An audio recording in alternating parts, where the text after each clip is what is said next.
ADA-TADEA mfumo wetu wa elimu, kwa kweli tunasema mfumo wa elimu wa sasa hivi sio mzuri. Tutakuwa na elimu ambayo kuanzia nasari mtoto unamjengea mazingira ya elimu, atakapotoka pale iwe anajiajiri mwenyewe. Kwa nini itakuwa hivyo? Kwa sababu ajira imekuwa ni tatizo.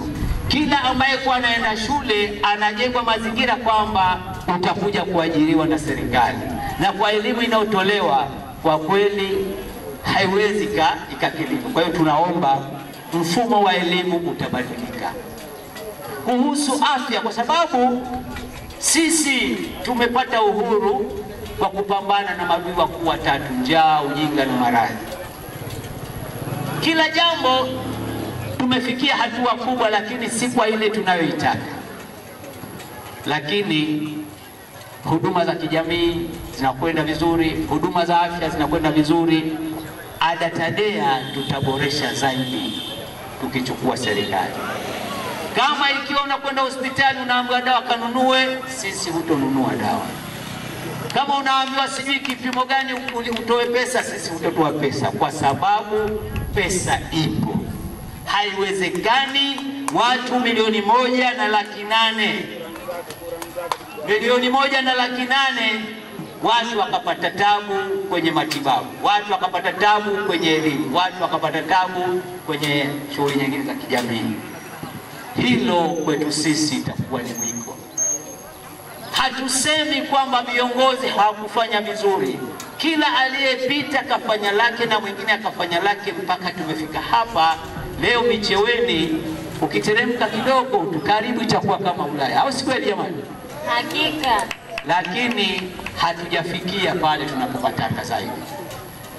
Kwanza ni kuhakikisha tunakuwa na nyumba bora za kisasa. Hili ni jukumu, na ndio mlijengewa majengo haya na marehemu Abeid Amani Karume Micheweni. Wakati huo tutahakikisha tutajenga zaidi ya hizi kwa watu wa Micheweni. Mambo ya kukaa kwenye kibanda mara nyoka kaingia mara katoka, hii itakuwa hatutaki sisi ADA-TADEA. Hapo vipi jamani? Sawa. Elimu hakuna kukopa, elimu ya juu.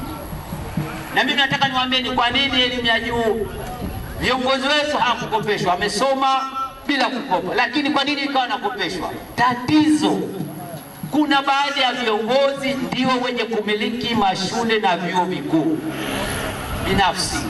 Kwa hivyo imani yao ni kwamba ikiwa serikali inalipa bure, wao katika biashara zao watakosa kulipa.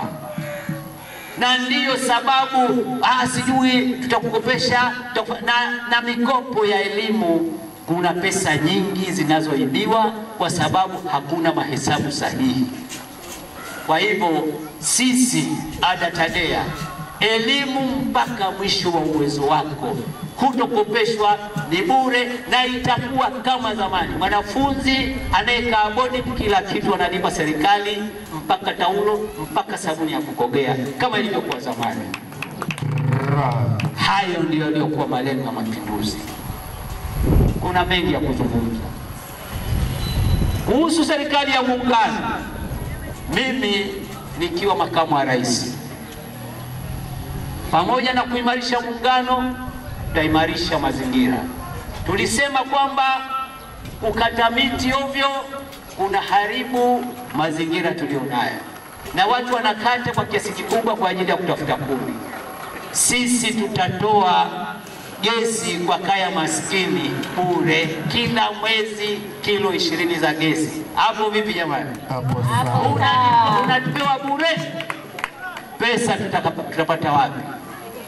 Tutahakikisha tunaondoa misamaha ya kodi iliyokuwa haina umuhimu, kwa sababu ukwepaji mkubwa wa kodi unatokana na misamaha iliyokuwa haina mwanzo, haina mwisho. Misamaha ya kodi hii inachangia kukwepa kodi, lakini bado kodi inayokusanywa ni 30% tu au 40%. Kodi zaidi ya 60% inapotea. tutaimarisha mfumo wa kodi kwa kuhakikisha kwamba tunaweka kodi nafuu, kila mmoja afurahie kodi hiyo kuilipa. Mwenyekiti wangu au mgombea wangu urais, mgombea wangu wa urais alisema tutaimarisha jeshi la polisi. Kweli kuna haja ya kufanya hivyo, na akasema kila mkoa kutakuwa na helikopta moja ya kisasa kama ni